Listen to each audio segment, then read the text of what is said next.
A senhora fala em pandemia, para gente, para nós aqui sul-americanos e para o mundo inteiro, né? Esse raio dessa pandemia que nós estamos atravessando, o Covid-19, é, toda a rede médica, as emissoras de TV, de rádio, televisão, enfim, todos os comunicados. Olha, se você tiver com coriza, se você tiver espirrando, se você tiver com a garganta dolorida, se você está com dor no corpo, se você está com pontadas de dor de cabeça, etc. e tal, são os primeiros e mais claros sintomas que você está com o Covid-19. Aí quando você fala que o mal de... Eu ia falar o mal de Parkinson, Não hoje é fale doença. Mal. Exatamente. Hoje é doença de Parkinson. Meu pai tinha mal de Parkinson, então eu adquiri isso desde aquela época. Eu sei que hoje virou doença de Parkinson, né? E depois eu quero falar sobre isso, de experiência pessoal. Quais seriam os sintomas para a gente detectar de imediato esse tipo de pandemia, a pandemia da doença de Parkinson? Excelente pergunta, excelente pergunta. Bom, vamos lá. A doença de Parkinson, o que é, né, primeiramente? Então, a doença de Parkinson, ela é uma doença neurológica, progressiva, né, onde ocorre uma degenerativa, onde ocorre uma morte celular de neurônios que produzem dopamina, né, dentro de uma região específica do cérebro, que é a substância negra, e essa dopamina, esse neurotransmissor que está em falta na doença de Parkinson, ele é o que provoca e que faz com que esses movimentos apareçam, né? Esses distúrbios do movimento, como o tremor, a lentidão e tudo mais. A sua pergunta foi muito boa, foi uma pergunta, como podemos, talvez, né, não seja isso, mas como identificar de uma maneira inicial se realmente vai ser a doença de Parkinson. E você sabe que a doença de Parkinson ela é dividida entre sintomas motores e não motores. Os sintomas motores incluem a lentidão, então a gente chama, no termo médico, bradicinesia, tremor, que é um tremor mais de repouso, instabilidade postural e rigidez. Mas alguns sintomas muito comuns são os sintomas não motores.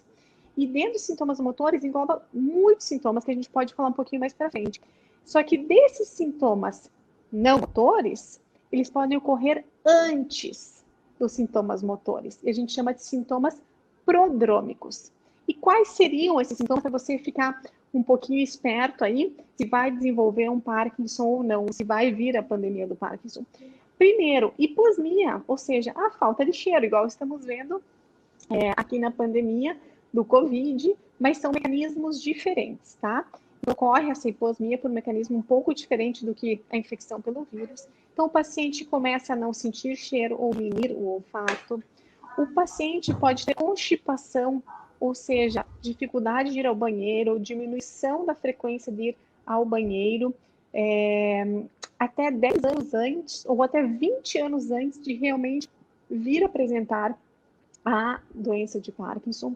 O paciente pode apresentar distúrbios do sono, em especial algo que nós chamamos de distúrbio comportamental do sono REM. É um nome um pouquinho comprido. E o que é esse distúrbio do sono? Ele é um distúrbio onde o paciente chuta, bate, grita, se mexe, né? Então, ele atua durante o sono. Então, e dentro de outros, né? Existem outros fatores, existem outros sintomas psiquiátricos, existem outros sintomas autonômicos, mas principalmente a constipação, a olfação, o distúrbio do sono, são sintomas que nós vemos com mais frequência prodrômicos ao diagnóstico da doença. Então, se você já tem um deles, você pode ficar um pouco mais alerta, não quer dizer que você vai ter, porque pode ser que não venha a ter, mas você fica mais alerta ou pode pedir uma consulta com um neurologista. Se você tiver dois ou três, só dois ou três desses sintomas, a tua chance de você vir uma doença neurológica, uma doença que vai levar ao Parkinson, ou uma sinucleinopatia, que é essas doenças que eu comentei aqui, a tua chance aumenta mais. Então, você tem que ficar aí um pouquinho esperto e talvez consultar um neurologista. Significa que ele pode ser genético, doutora? Então, existe uma parte genética, tá? Na verdade, 90% dos pacientes não têm componente genético, né? Uma alteração no gene, tá? Eu digo alteração parte genética, eu vou de uma alteração no gene que esteja causando isso. De 10 a 15% pode sim ter uma alteração genética que cause a doença de Parkinson. Normalmente, esses 10% da população com a doença de Parkinson que tem uma alteração genética, eles apresentam a doença um pouco mais cedo. Existem genes que acabam apresentando mais tarde, mas a grande maioria que tem o Parkinson genético, o Parkinson que a gente chama hereditário, podem sim apresentar a doença com 50 anos, com 45 anos, isso que a gente vê. Mas o comum mesmo é 90%, 85% a 90% dos pacientes, eles têm um Parkinson idiopático, ou seja, não tem uma causa conhecida. E ele pode ser, como é que eu falo aqui? Deixa eu ver, ele pode ser apenas no homem ou só na mulher? Ele é bissexual? Como é que funciona? Então, a doença de Parkinson, ela ocorre nos dois gêneros, né? Tanto no homem quanto na mulher, mas ele é um pouquinho mais comum, 2-1, de homem para mulher. Então, os homens têm mais chance de ter a doença. Esse é um fator de risco. Nós falamos assim sobre o fator de risco de ter a doença, dos modificáveis e os não modificáveis. O não modificável é o gênero, né? Eu não posso, né? Nem sempre, né? A gente pode trocar de sexo, de ser homem, de ser mulher. Então, por você ser homem, você tem um pouquinho mais de risco. A outra fator de risco que a gente não pode modificar é a idade. Nós vamos envelhecer, né? Então, realmente não podemos mudar a idade, não podemos mudar a genética, caso nós tivermos esse gene, então a gente não consegue mudar a genética. Mas existem outros fatores de risco que são modificáveis e que nós temos que evitar para não ter uma doença no futuro. E quais são, principalmente?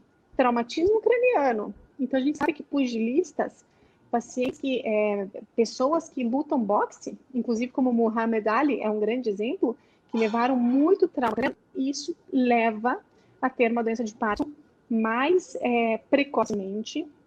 Outra coisa muito importante que é interessante falar e alertar para a população, pessoas que moram em áreas rurais e pessoas que trabalham com pesticidas, herbicidas principalmente, né? Pesticidas, herbicidas, principalmente o que a gente chama de paraquats.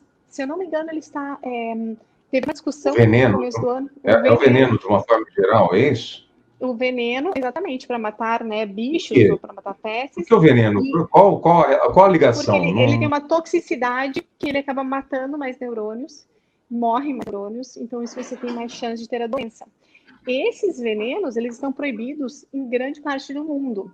Inclusive, teve uma discussão, foi no final do ano passado, que o governo do Brasil tinha realmente banido o paraquat, que é um dos venenos que mais ligação com Parkinson tem, e depois eles voltaram atrás e liberaram de novo. Então, assim, essas pessoas que trabalham com esse veneno, essas pessoas de área rural, o que essa água contaminada, eles acabam adquirindo, essa água contaminada do solo, que eles estão ali próximos, e isso aumenta muito o risco de você ter uma doença de Parkinson.